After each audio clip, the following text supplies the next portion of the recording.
Assalamualaikum warahmatullahi wabarakatuh. Shalom. Om Swastiastu, Namo Buddhaya, salam kebajikan. Sebelumnya, izinkan saya memperkenalkan diri. Saya Nur Aziza dengan NIM 121230082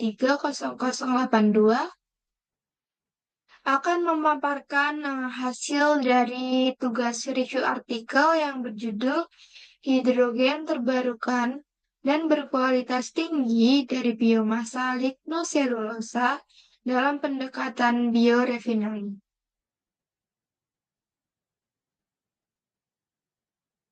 Nah, di sini ada pendahuluan itu terdiri dari tiga, yang dimana pertama itu ada latar belakang masalah, yang kedua rumusan masalah, yang ketiga hipotesis penelitian. Oke, masuk ke dalam pendahuluan latar belakang masalah. Ketergantungan pada proses kimia berbasis sulfur dalam vaksinasi biomasa itu memang menghadirkan sejumlah tantangan lingkungan. Nah, proses tersebut itu umumnya melibatkan reaksi kimia yang menggunakan senyawa sulfur untuk memecah komponen biomasa menjadi fraksi yang lebih kecil dan mudah dikelola.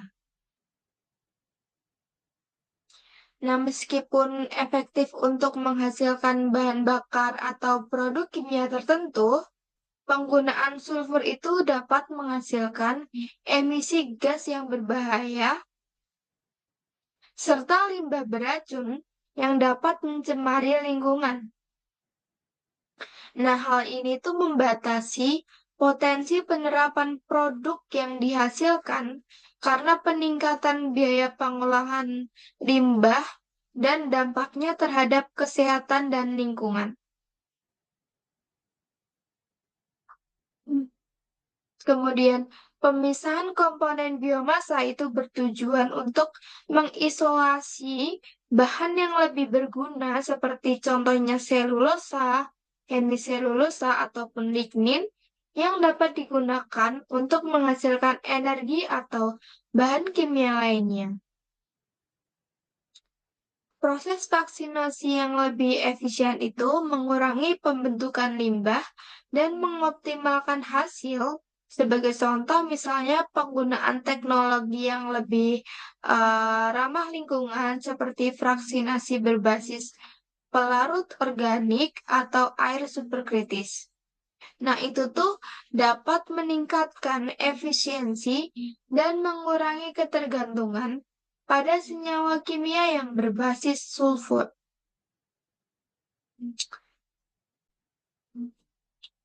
Hidrogen dianggap sebagai salah satu pilar utama dalam transisi menuju energi hijau karena dapat digunakan sebagai bahan bakar yang ramah lingkungan, menghasilkan hanya uap atau air saja saat pembakaran. Namun, produksi hidrogen itu menghadapi beberapa tantangan. Contoh yang pertama itu ada biaya yang tinggi.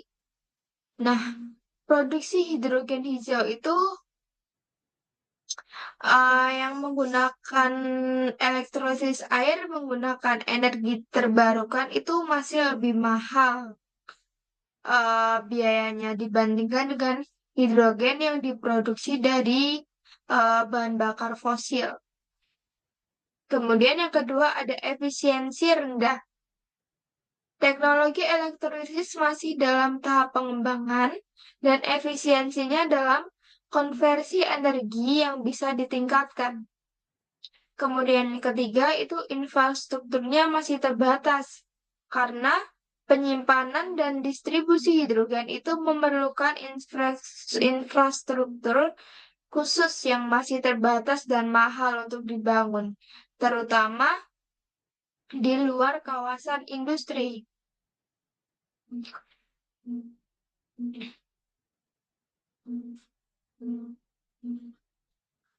Kemudian eh, pemanfaatan biomasa optimal memerlukan solusi untuk mengurangi pembentukan tar pada gasifikasi demi menghasilkan syngas yang lebih berkualitas. Namun, eh, kemudian pemanfaatan biomasa optimal memerlukan solusi untuk mengurangi pembentukan tar pada gasifikasi demi menghasilkan syngas yang berkualitas tinggi. Nah, beberapa solusi itu misalnya yang pertama menggunakan katalisator. Nah, katalis itu dapat membantu mengurai tar menjadi komponen yang lebih ringan dan lebih mudah untuk diproses. Kemudian yang kedua itu dapat memodifikasi desain dari reaktor itu sendiri. Nah, teknologi reaktor gasifikasi yang lebih efisien itu tuh dapat meningkatkan eh, hasil yang lebih hasil yang lebih efisien dan membantu untuk mengurangi pembentukan tar. Kemudian yang ketiga itu dapat melalui penyaringan gas. Nah, seperti penggunaan filter atau teknik pemisahan tar sebelum syngas digunakan untuk meningkatkan kualitas produk akhir itu sendiri. Nah, jadi secara keseluruhan, untuk mencapai pemanfaatan biomasa yang lebih optimal dan berkelanjutan itu, perlu adanya inovasi dalam teknologi pemisahan komponen biomasa, produksi hidrogen yang lebih efisien dan hemat biaya, serta pengendalian pembentukan tar dalam gasifikasi biomasa. Nah, hal ini itu akan membuka potensi besar untuk aplikasi energi terbarukan dan pengurangan limbah. Nah, sejauh ini fraksinasi kimia biomasa telah menjadi langkah kunci untuk mengembangkan biorefinery terpadu yang berefisiensi tinggi. Langkah ini bergantung pada pemisahan selulosa dengan mengisolasi lignin dan hemiselulose. Sejauh ini, frakni- Sejauh ini, fraksinasi kimia biomasa telah menjadi langkah kunci untuk mengembangkan biorefinery terpadu yang berefisiensi tinggi. Langkah ini bergantung pada pemisahan selulosa dengan mengisolasi lignin dan hemiselulosa. Pemisahan dapat dicapai melalui proses pembuatan pulp kimia yang digunakan dalam industri kertas. Proses ini menggunakan pelarut-pelarut untuk memutus ikatan intramolekuler lignin serta ikatan intramolekuler lignin selulosa serta mempertahankan serat dari selulosa.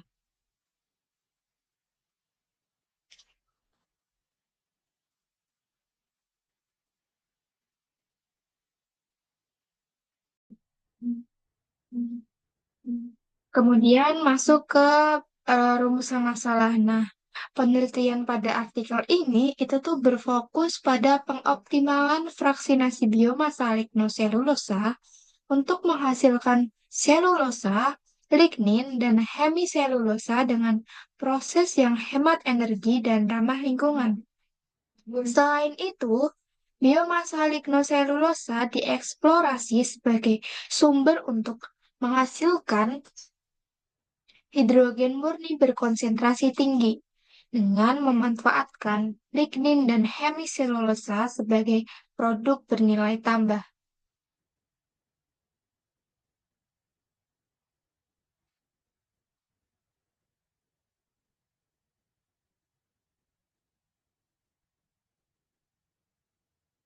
Kemudian, masuk ke hipotesis penelitian.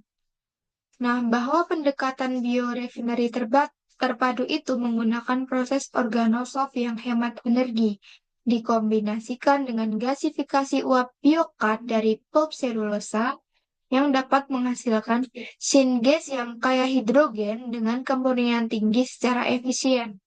Nah, hal ini didasarkan pada asumsi bahwa efisiensi energi dapat ditingkatkan melalui pemisahan komponen biomassa yang efektif dan optimalisasi proses termokimia atau yang di sini gasifikasi uap dan pirolisis dalam kondisi yang dikontrol baik. Nah, biorefinery sendiri itu adalah konsep yang fokusnya untuk pengubahan biomassa menjadi berbagai produk bernilai tinggi seperti misalnya energi, bahan kimia, dan material. Nah, pendekatan biorefinery terpadu itu berarti penggunaan beberapa teknologi secara simultan dalam satu sistem untuk mengolah biomassa menjadi berbagai produk secara efisien. Nah, dalam hal ini, sistem yang diusulkan melibatkan penggabungan proses kimia dan termokimia untuk mengoptimalkan konversi biomassa. Kemudian, proses organosolv sendiri itu adalah metode fraksinasi biomassa menggunakan pelarut organik seperti misalnya alkohol, asap organik, atau air dengan pelarut tertentu yang dapat memecah ikatan antara selulosa, hemiselulosa, dan lignin. Nah, proses ini biasanya berlangsung pada suhu dan tekanan moderat sehingga dianggap sebagai proses yang hemat energi.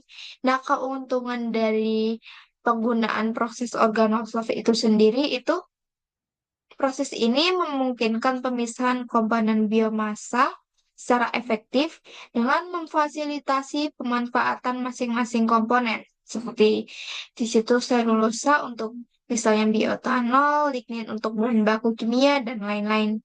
Mengapa disebutkan hemat energi? Karena proses organosolv sendiri dibandingkan dengan metode fraksinasi lain yang lebih intensif energi seperti menggunakan bahan kimia agresif atau proses fisik dengan suhu tinggi, organosolv sendiri itu beroperasi pada kondisi yang lebih moderat dan dapat menggunakan pelarut yang dapat didaur ulang. Kemudian menggunakan pemisahan dan optimalisasi proses termokimia seperti gasifikasi uap dan pirolisis. Nah, gasifikasi uap sendiri itu adalah proses termokimia di mana biomassa yang telah melalui fraksinasi, dalam hal ini nanti itu pulp selulosa dan dari proses organosolv itu tuh dipanaskan pada suhu tinggi dalam kondisi yang terbatas oksigen dan uap air.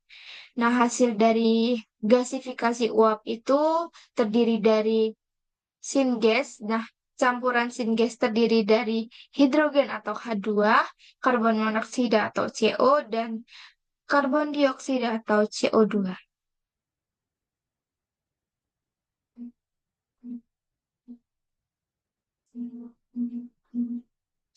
Nah, mengapa digunakan gasifikasi uap? Karena keuntungan penggunaan uap itu sendiri itu dapat meningkatkan reaksi termokimia dan menghasilkan gas dengan rasio hidrogen yang lebih tinggi, yang berarti nanti kemurnian hidrogen itu menjadi lebih baik. Kemudian pirolisis sendiri itu adalah proses pemanasan biomassa dalam keadaan tanpa oksigen yang mengarah pada penguraian komponen biomassa menjadi padatan atau biokar, cairan atau bisa disebut dengan tar, dan gas yang termasuk uh, dan gas yang mungkin termasuk hidrogen itu sendiri.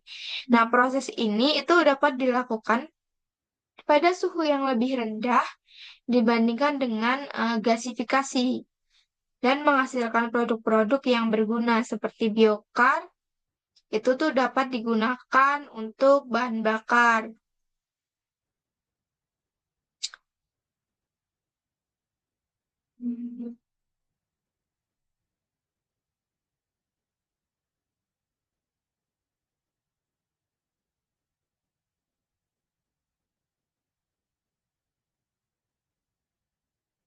Kemudian masuk ke tinjauan pustaka atau kajian teori. Oke. Hidrogen hijau itu merupakan elemen kunci dalam transisi energi global untuk dekarbonisasi dengan potensi besar dari biomasa lignoselulosa sebagai sumber energi bersih yang efisien. Nah, proses fraksinasi kimia seperti metode organosolv itu digunakan untuk memisahkan selulosa, hemiselulosa, dan lignin secara efisien dengan dampak lingkungan yang minimal.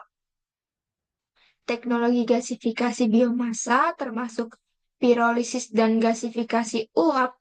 Dua tahap tersebut itu berfokus pada pengurangan tar dan optimasi suhu untuk meningkatkan hasil hidrogen untuk menjadi lebih baik.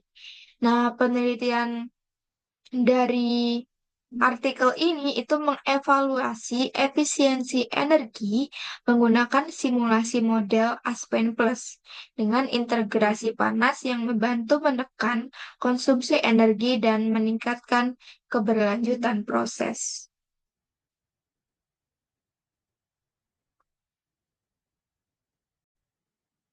Oke, next masuk ke metodologi penelitian. Cuman yang pertama itu ada fraksinasi kimia biomasa. Nah, biomasa yang diproses menggunakan metode organosolv dengan asam format pada kondisi ringan 85 derajat Celcius dengan tekanan atmosfer itu digunakan untuk memisahkan pulp selulosa dari lignin dan hemiselulosa. Yang jadi bahan baku dari yang dipilih tadi kayu tadi dimasukkan ke dalam proses, kemudian ditambahkan dengan katalis asam format dan dengan suhu 85 derajat Celcius dan tekanan atmosfer. Kemudian setelah proses selesai, fraksi-fraksi antara pulp selulosa, lignin, dan hemiselulosa itu dipisahkan. Nah, sehingga uh, hasilnya kan jadi seperti ini. Dari yang bahan baku atau biomasa lignoselulosa yang digunakan, kemudian akan dipisahkan berdasarkan fraksi-fraksinya, di mana yang pertama ini ada pulp selulosa, di mana konsentrasinya 45 sampai 50% dengan lignin 20 sampai 25% dan hemiselulosa pada 20 dan 20 sampai 26%. Nah, dari situ kemudian eh si pulp selulosanya itu tuh dapat dibuat atau dapat diproduksi untuk memperoleh syngas pada produksi hidrogen. Dan lignin atau hemiselulosa itu dapat digunakan untuk sustainable product atau produk yang bisa digunakan untuk energi berkelanjutan.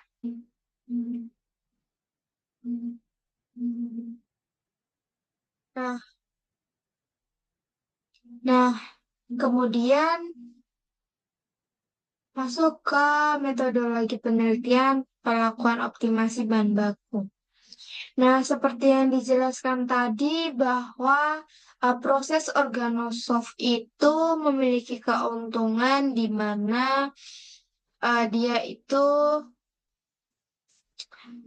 lebih unggul dalam hal pemulihan pelarut dan uh, kondisi lingkungan yang dihasilkan itu lebih ringan. Namun, di luar dari itu, memiliki kekurangan di mana konsumsi energi yang tinggi dan biaya pelarut yang tinggi itu menjadi komponen utama kendala, menjadi kendala utama.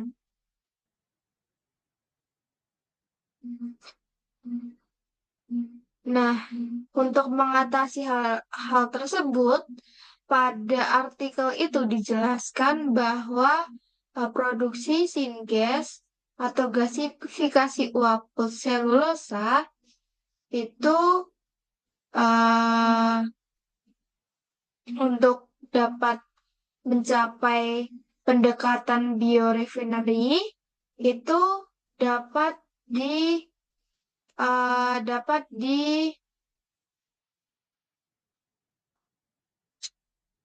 dapat dipantau atau dapat ditingkatkan efisiensinya menggunakan LEIBIO atau ekstraksi energi rendah biomasa.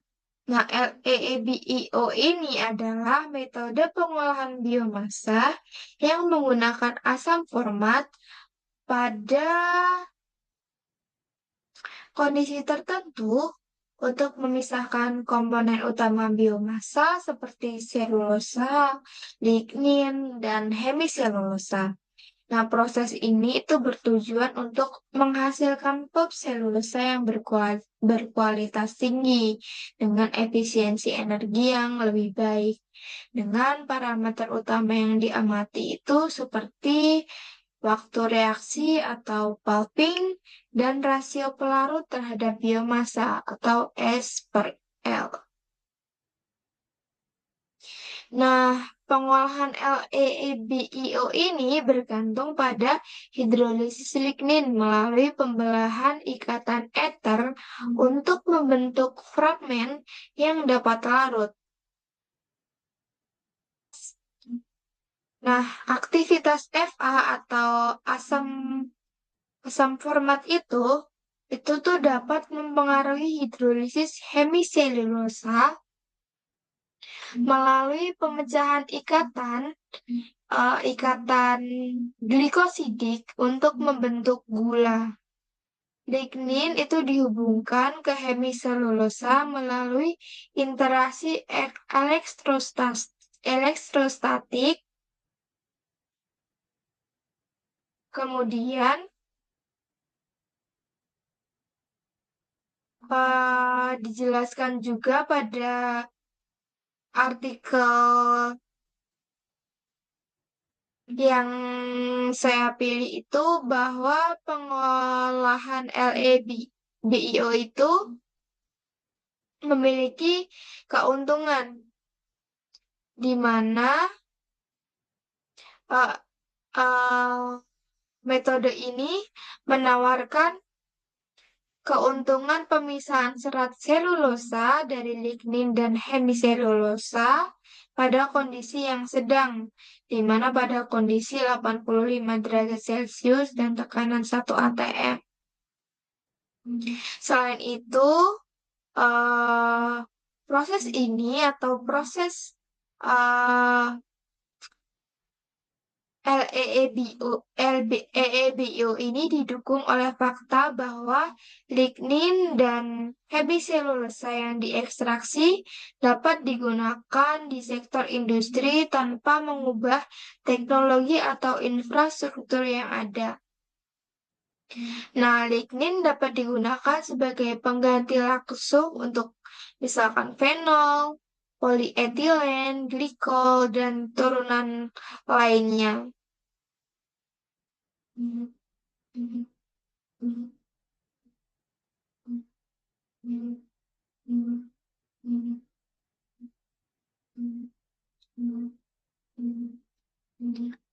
Kemudian pada pelakuan optimasi bahan baku ini digunakan variasi waktu 120, 180, dan 240 menit untuk diuji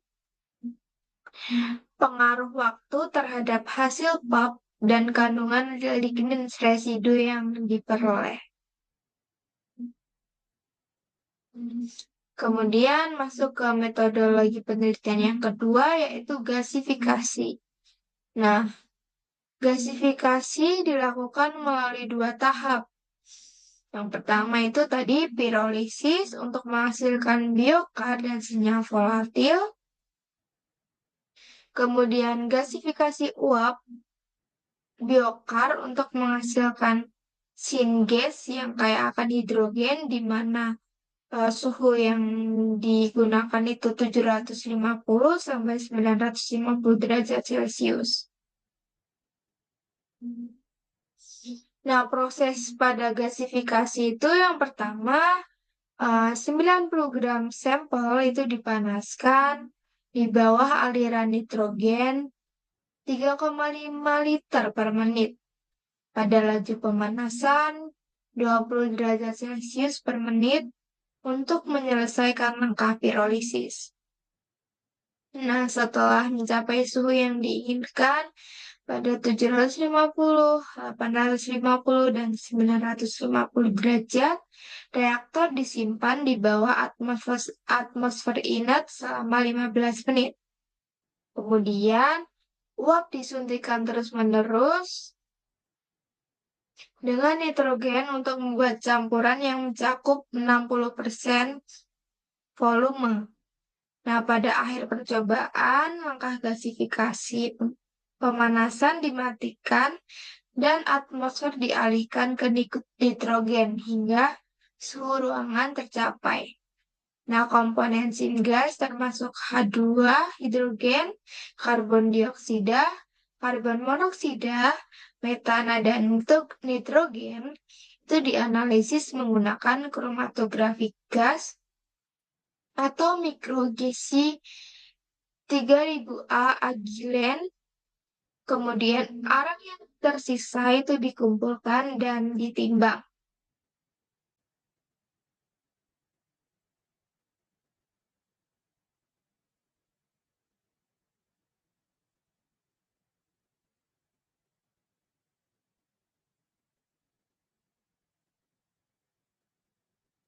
Oke, next, kemudian ini merupakan skema penjelasan tentang cara kerja sistem reaktor, di mana pada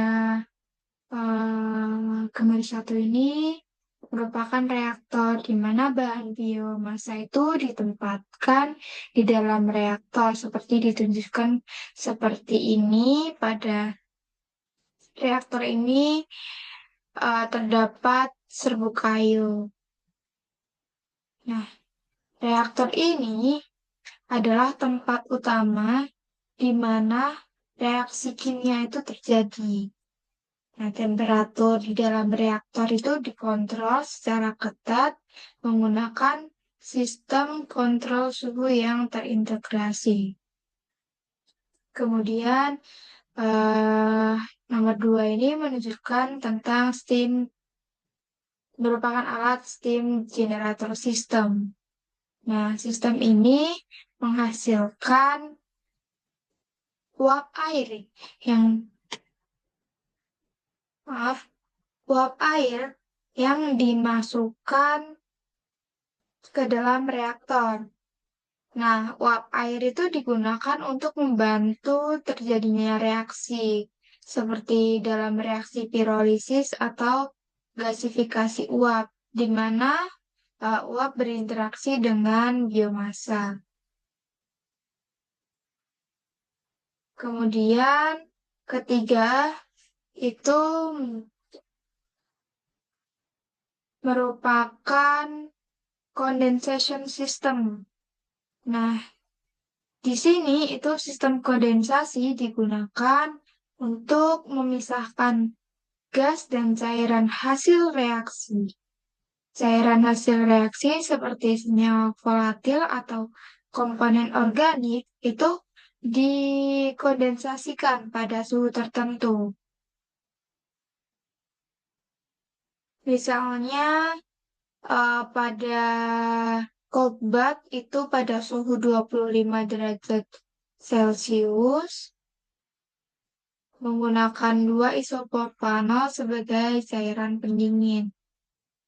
Kemudian yang keempat ini merupakan nitrogen flow control system. Nah, kenapa menggunakan nitrogen? Nitrogen digunakan sebagai gas pembawa untuk menciptakan suasana inert di dalam reaktor itu. Nah, hal ini itu untuk mencegah reaksi oksidasi yang tidak diinginkan. Nah, sistem kontrol aliran memastikan nitrogen masuk dengan laju yang stabil dan sesuai kebutuhan reaksi. Kemudian yang kelima itu ada uh, key types thermocouple. Nah, thermocouple jenis key itu digunakan untuk memantau suhu di berbagai bagian sistem. Nah, ini untuk memastikan proses berlangsung pada suhu optimal yang telah ditentukan. Kemudian yang keenam itu merupakan komputer atau monitoring control, di mana ini tuh digunakan untuk mengumpulkan data suhu dari termokapel dan digunakan untuk mengontrol aliran serta merekam hasil dari percobaan. Kemudian yang ketujuh ada heat line atau saluran panas. Nah, gas yang dihasilkan di reaktor itu dialirkan melalui saluran yang dipanaskan hingga suhu 220 derajat Celcius untuk mencegah pengembunan gas sebelum mencapai sistem pengukuran. Kemudian, cold bath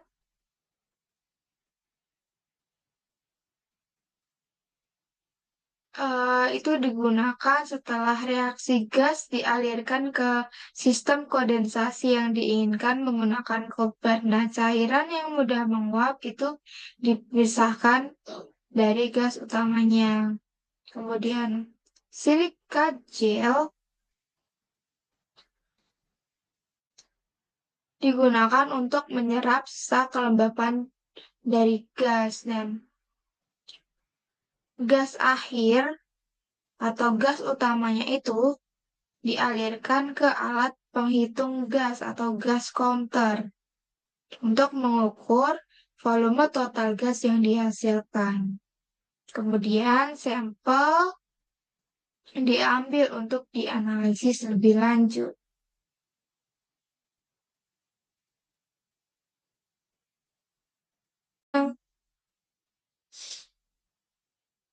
Berikut rangkaiannya. Kemudian masuk ke metodologi penelitian, simulasi, dan analisis. Nah, yang digunakan adalah perangkat lunak Aspen Plus.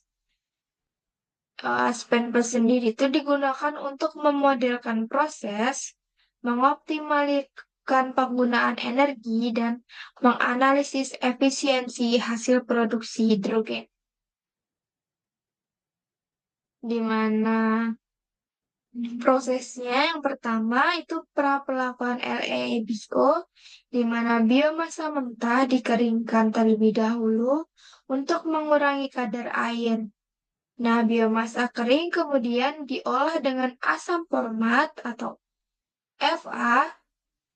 Nah, dari langkah pelakuan ini diperoleh dua aliran, di mana aliran cair yaitu lignin dan hemiselulosa yang dialirkan dalam pelarut dan aliran padat yaitu selulosa yang dicuci dan dikeringkan. Selulosa yang diekstraksi melalui pirolisis mengalami langkah untuk menghasilkan zat volatil atau gas dan biokar pada suhu 700 derajat Celcius. Nah, kedua produk ini dipisahkan. Kemudian pada tahap ini juga biokar digasifikasi dengan uap sebagai agen gasifikasi untuk menghasilkan syngas yang kaya akan hidrogen. Nah, kisaran suhu untuk model kinetik yang digunakan dalam simulasi untuk gasifikasi arang sendiri itu adalah antara 800 dan 950 derajat Celcius. Oke, next. Masuk ke hasil penelitian. Nah, hasil penelitian untuk fraksinasi biomasa itu dapat dihitung menggunakan rumus untuk perhitungan hasil pulp di mana Y pulp sama dengan M pulp per M biomasa dikali 100%. Dan untuk perhitungan hasil ekstraksi hemiselulosa dan lignin itu YI sama dengan WI pulp per WI biomasa dikali 100%. Nah, dari artikel yang dijelaskan, disebutkan bahwa ada peneliti lain yaitu oleh TU et al. yang ia mengevaluasi pengaruh durasi reaksi antara pelarut dan biomasa lignoselulosa dalam perlakuan organosol berbasis asam format dengan variasi waktu pulping antara 20 hingga 180 menit. Nah, proses delignifikasi yaitu proses penghilangan lignin dari biomasa dan sebagian besar berlangsung secara maksimal dalam 80 menit pertama di mana sebagian besar lignin berhasil dihilangkan. Namun, setelah 80 menit, penambahan waktu reaksi hanya memberikan manfaat tambahan yang minimal.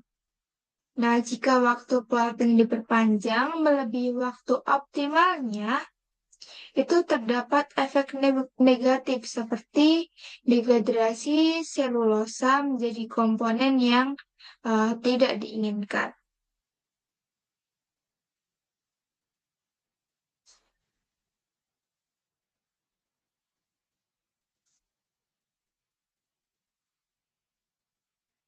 Dan terjadinya rekondensasi lignin, di mana lignin yang harusnya sudah terlepas malah kembali menyatu.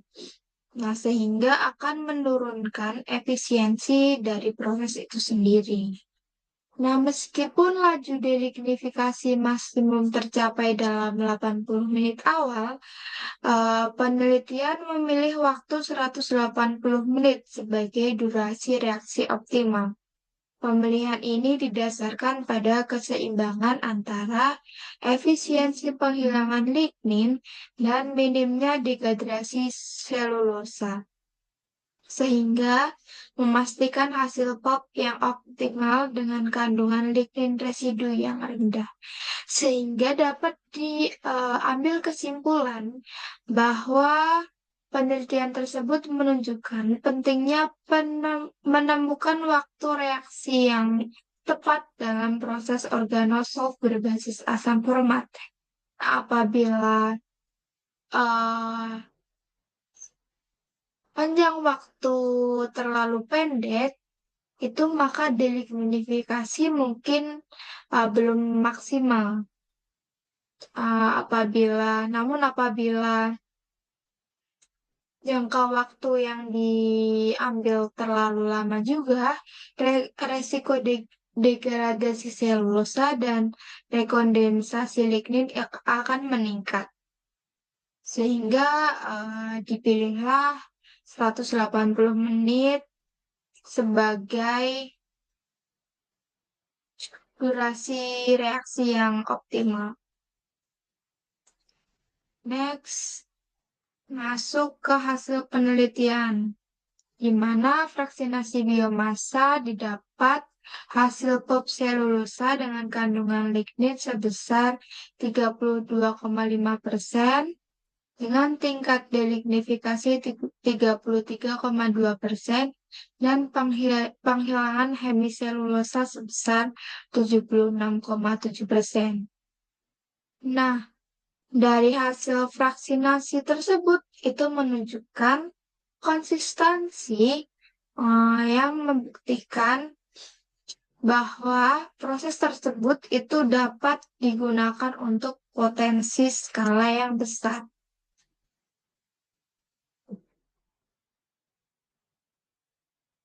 Kemudian dari hasil penelitian gasifikasi biomassa, itu reaksi yang terjadi. Yang pertama, reaksi gasifikasi karbon dengan uap atau WGR, di mana persamaan sebagai berikut dengan delta H sebesar 131 kJ per mol.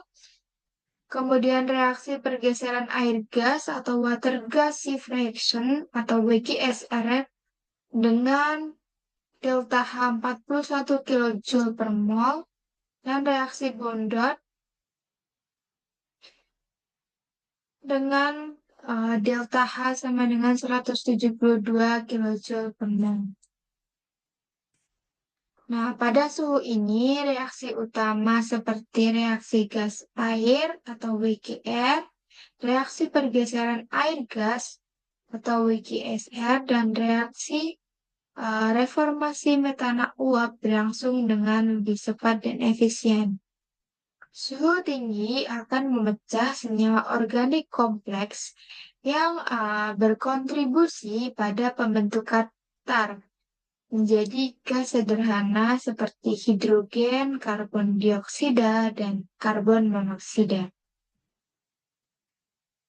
Nah, suhu ini juga akan mendorong reaksi Bondot dan mencegah adanya akumulasi. Peran uap sendiri itu yang pertama sebagai salah satu reaktan dalam water gas reaction atau WGR yang menghasilkan karbon monoksida atau CO dan hidrogen atau H2. Kemudian yang kedua sebagai pada water gas shift reaction atau WGSR yang mengubah karbon monoksida atau CO dan uap menjadi lebih banyak hidrogen atau H2 dan karbon dioksida atau CO2. Nah, efek rasio uap karbon atau SC yang dijelaskan di sini itu meningkat seiring dengan bertambahnya atau penambahan uap. Nah, dengan meningkatkan rasio uap terhadap karbon atau steam to carbon ratio atau SC, itu maka hasil produksi hidrogen itu juga akan meningkat. Nah, misalnya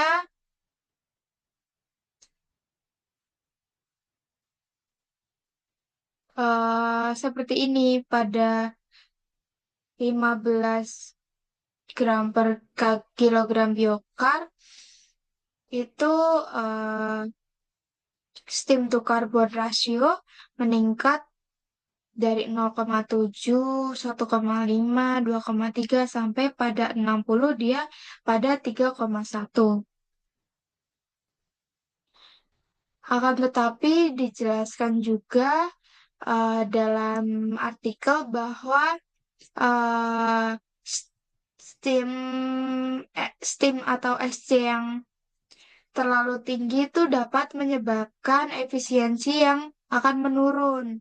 Nah, hal ini disebabkan oleh sifat reversible dari reaksi WGSR yang dapat mempengaruhi efektivitas reaksi uap yang akan terbentuk.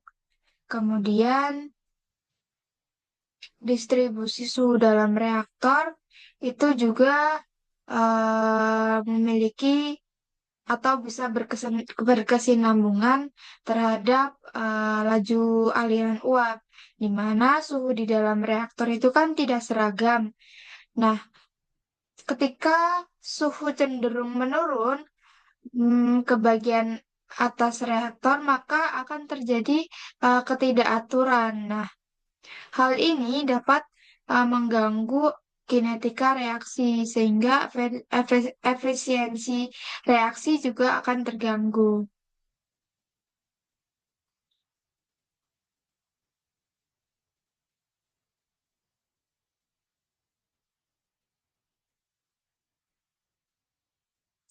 Kemudian, pada dua tahap gasifikasi biokar, pada tahap awal di SC 0,7 sampai 1,5, peningkatan rasio meningkatkan produksi gas dengan fraksi gas naik dari 64,9 menjadi 72,9 WT. Nah, hal ini karena reaksi karbon uap lebih aktif pada tahap ini. Pada tahap kedua, eh, pada SC di atas 1,5, maka fraksi gas mulai menurun dan stabil di sekitar 66,6% WT. Nah, uap yang berlebihan itu tidak sepenuhnya bereaksi karena biokar yang tersedia itu biokar yang tersedia itu sudah habis, sehingga lebih banyak uap yang akan berubah menjadi fraksi kondensat. Batas optimal rasio atau SC itu ditemukan di kisaran 1,5 sampai 2,3. Nah, pada kisaran ini, gasifikasi biokar itu menghasilkan fraksi gas yang maksimal tanpa pemborosan atau peningkatan fraksi kondensat yang tidak diinginkan. Nah, rasio ini sejalan dengan temuan literatur yang melaporkan nilai optimal SC itu di kisaran 2,4 sampai 3. Nah, peningkatan rasio uap secara berlebihan itu tidak hanya menurunkan efisiensi reaksi, akan tetapi juga akan meningkatkan biaya karena sebagian besar uap itu tidak bereaksi. Oleh karena itu, rasio SC harus diatur dalam kisaran optimal untuk mencapai efisiensi yang baik dalam produksi hidrogen.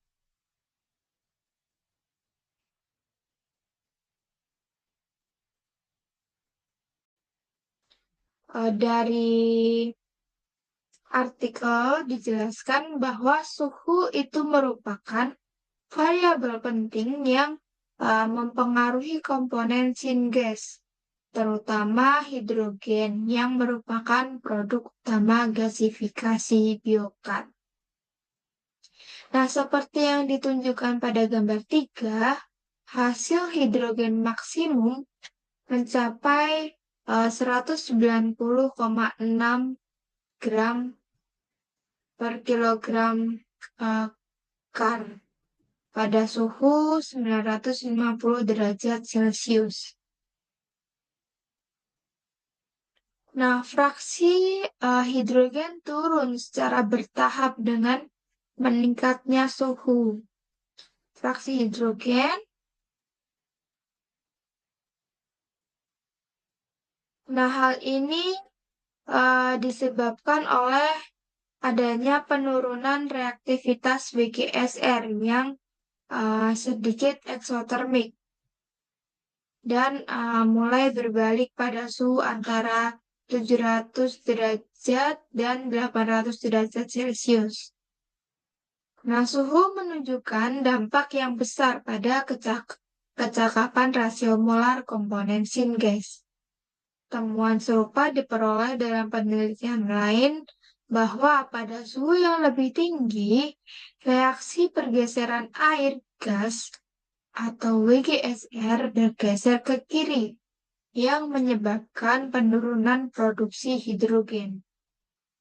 Dan fraksi metana atau CH4 secara bertahap menurun hingga rata-rata 0,7% volume saat suhu meningkat. Nah, tren ini mungkin disebabkan oleh rendahnya reaktivitas reaksi hidrogasifikasi dan promosi simultan dan pembentukan kembali uap metana. Nah, dari hasil penelitian gasifikasi biomasa didapat komposisi syngas mencapai 56,3% hidrogen dengan hasil 40 gram hidrogen per kilogram selulosa. Dan gasifikasi optimal terjadi pada rasio uap terhadap karbon 1,5 sampai 2,3 dan suhu 950 derajat Celcius. Nah, proses ini meminimalkan pembentukan tar, mengurangi biaya pembersihan, dan pengolahan lanjut.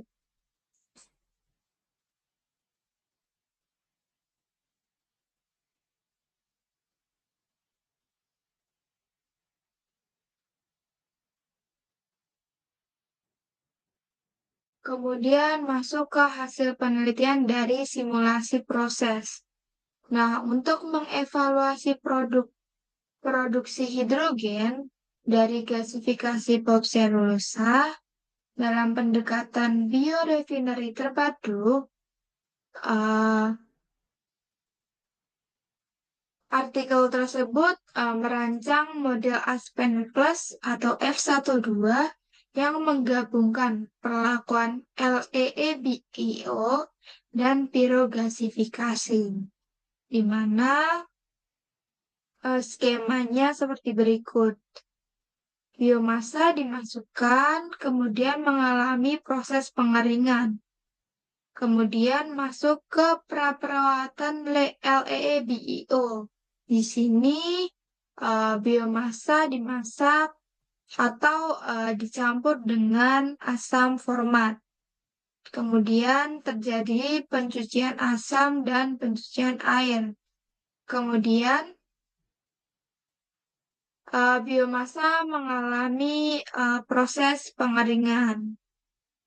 Nah, di dalam tahap ini terjadi pemisahan molekul antara pemisahan fraksi antara lignin, selulosa, dan hemiselulosa. Nah, hasil dari praperawatan LEEBIO itu ada cairan asam atau asam forman dengan lignin dan hemiselulosa. Kemudian hasil dari praperawatan LEBO itu merupakan lignin yang dalam bentuk bubur atau dalam bentuk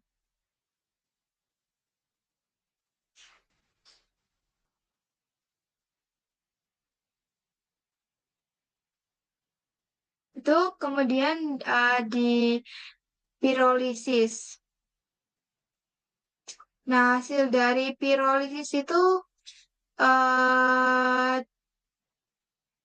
menghasilkan biokar yang kemudian akan dimasukkan ke tahap gasifikasi uap. Nah, hasil dari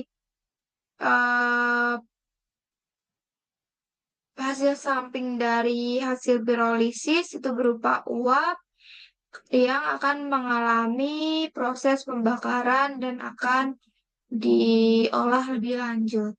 Kemudian dari gasifikasi uap ini menghasilkan gas sintesis atau syngas yang terdiri dari hidrogen, karbon dioksida atau karbon monoksida, metana, dan lain-lain.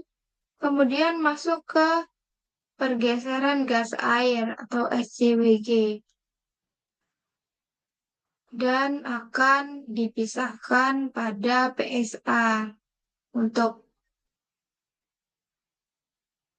hasil produk dari hidrogen akan keluar dan dipisahkan antara hidrogen dan karbon dioksidanya.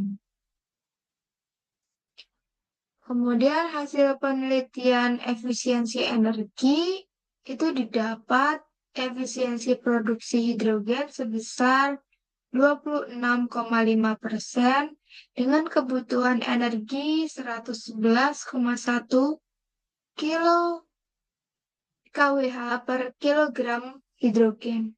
Dengan analisis PINS menunjukkan potensi besar untuk penghematan energi dengan pemulihan panas sebesar 77,3 kilo kW dari 77,9 kW panas yang tersedia.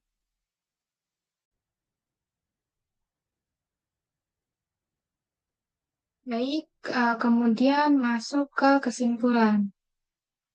Nah,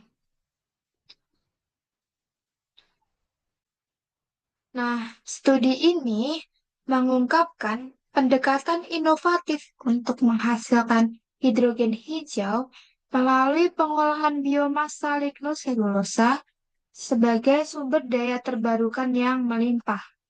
Dengan mengintegrasikan proses fraksinasi organosof dan gasifikasi uap, penelitian ini berhasil menghasilkan hidrogen berkualitas tinggi serta produk sampingan yang bernilai ekonomi seperti lignin dan senyawa organik lainnya. Nah, fraksinasi organosof itu berfungsi untuk memisahkan biomasa menjadi fraksi selulosa, hemiselulosa, dan lignin yang masing-masing dapat dimanfaatkan lebih lanjut untuk berbagai aplikasi. Nah, gasifikasi uap sebagai tahap berikutnya mengonversi komponen biomasa menjadi hidrogen dengan efisiensi tinggi yang memberikan alternatif berkelanjutan terhadap sumber hidrogen berbasis fosil. Nah, meskipun pendekatan ini memiliki potensi yang sangat menjanjikan, namun terdapat tantangan signifikan yang harus diatasi untuk mewujudkan implementasi skala industri. Nah, salah satu tantangan utama adalah optimalisasi proses agar dapat meningkatkan efisiensi energi. Mengingat fraksinasi dan gasifikasi membutuhkan kondisi reaksi tertentu yang memerlukan energi tinggi. Selain itu, kelayakan ekonomi juga perlu ditingkatkan melalui inovasi dalam desain proses seperti pemanfaatan energi termal atau pengembangan katalis yang lebih efisien. Studi ini menjadi langkah awal yang penting dalam menjembatani kesenjangan antara teknologi pengolahan biomasa dan kebutuhan akan sumber energi bersih, sehingga memberikan harapan besar bagi pengembangan ekonomi berbasis karbon netral di masa depan. Next, masuk ke penutup. Nah, bagian penutup itu menjelaskan tentang pendekatan. Next, masuk ke penutup. Pendekatan biorefinery itu membukakan jalan untuk mencapai ekonomi hidrogen berkelanjutan dengan memanfaatkan biomasa non-pangan sekaligus mendukung transisi menuju ekonomi karbon sirkular. Hasil ini menyoroti pentingnya mengatasi tantangan seperti kebutuhan energi yang tinggi dan skala proses agar dapat diadopsi secara industri. Terima kasih. Sekian dari terima kasih. Sekian review artikel dari saya. Ada kurang lebihnya. Saya mohon maaf. Wabillahi taufiq wal hidayah. Wassalamualaikum warahmatullahi wabarakatuh.